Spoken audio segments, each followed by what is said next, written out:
Baiklah, hari ini cikgu akan mengajar tentang fungsi alatan berkebun. Cikgu akan tayangkan beberapa slide mengenai fungsi alatan berkebun.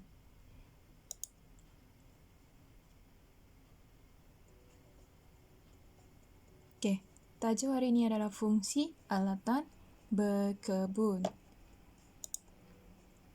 Baiklah, nama alatan berkebun ada 1, 2, 3, 4, 5, 6, 7, 8, 9 dan 10.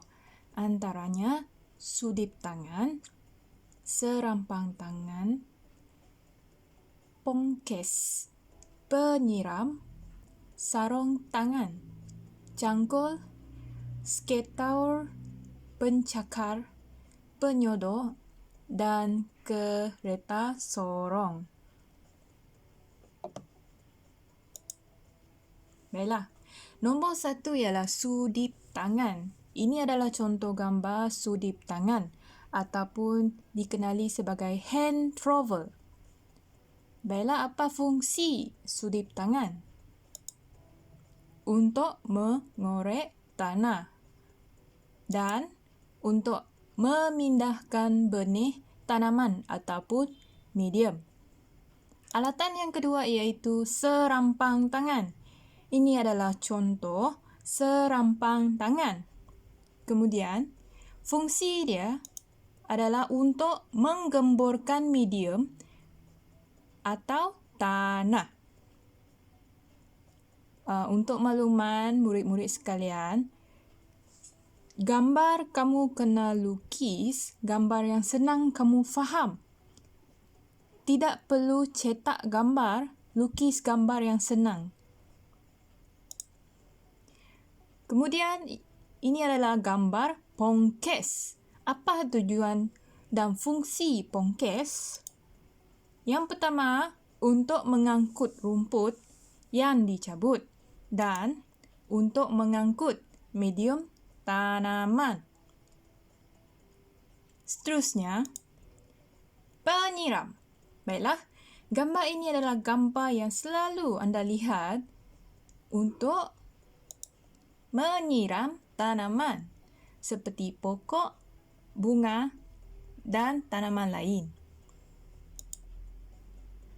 Ini merupakan gambar sarung tangan. Sarung tangan, apakah fungsinya? Untuk melindungi tangan daripada kekotoran.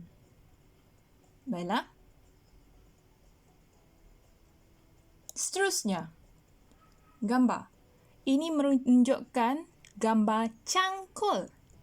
Cangkul, apakah tujuan cangkul digunakan dalam alatan berkebun? Untuk menggali, merumput dan meratakan tanah. Seterusnya, gambar skateboard ataupun kalau panggilan bahasa Melayu yang perlahan, skateboard.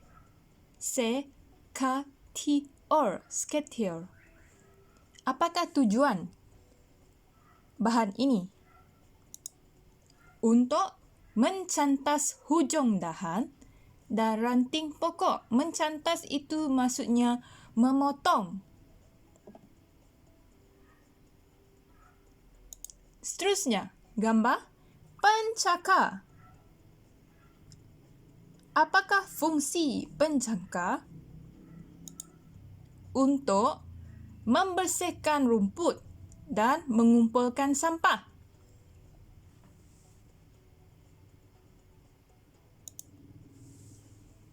Ini merupakan gambar penyodor.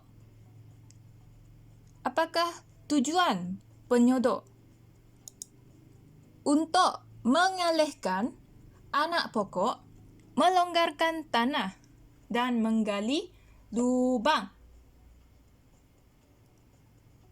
Seterusnya, gambar ini merupakan gambar kereta sorong. Apakah tujuannya?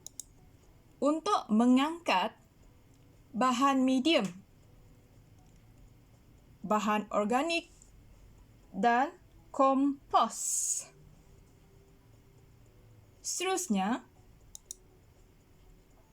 cara-cara penggunaan alatan berkebun.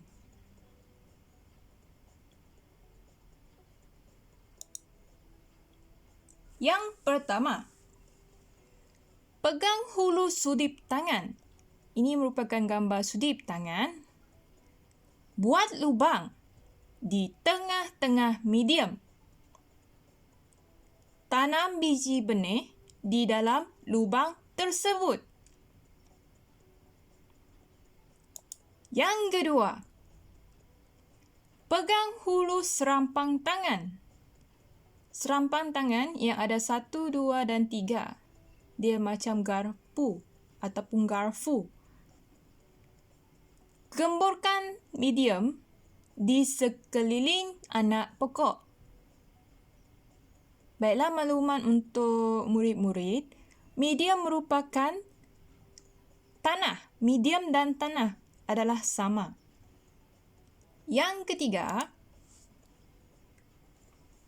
masukkan rumput atau bahan tanaman ke dalam pongkes.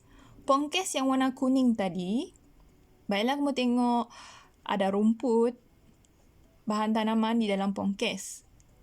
Pegang dan angkat pongkes dengan cara yang betul. Kamu lihat dia mengangkat pongkes menggunakan kedua-dua belah tangan. Tangan sebelah sini satu, tangan sebelah sini satu untuk mengangkat pongkes.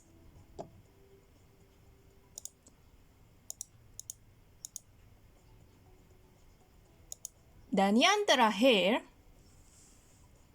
isikan air ke dalam bekas penyiram. Yang ini tadi. Siram tanaman supaya dapat hidup subur. Baiklah, apabila kamu menyiram air ke tanaman, jangan memberi air itu terlalu banyak. Jika tidak, tanaman kamu akan mati kerana terlalu banyak air. Baiklah, untuk makluman murid-murid sekalian, kamu kena buat latihan dalam buku kerja ABM 1 halaman 142 hingga 143 dalam buku amalan Bahasa Melayu tema A dan D kelas peralihan buku 1. Baiklah, jika ada soalan, sila mesej ataupun tanya cikgu melalui WhatsApp. Baiklah, sekian. Terima kasih.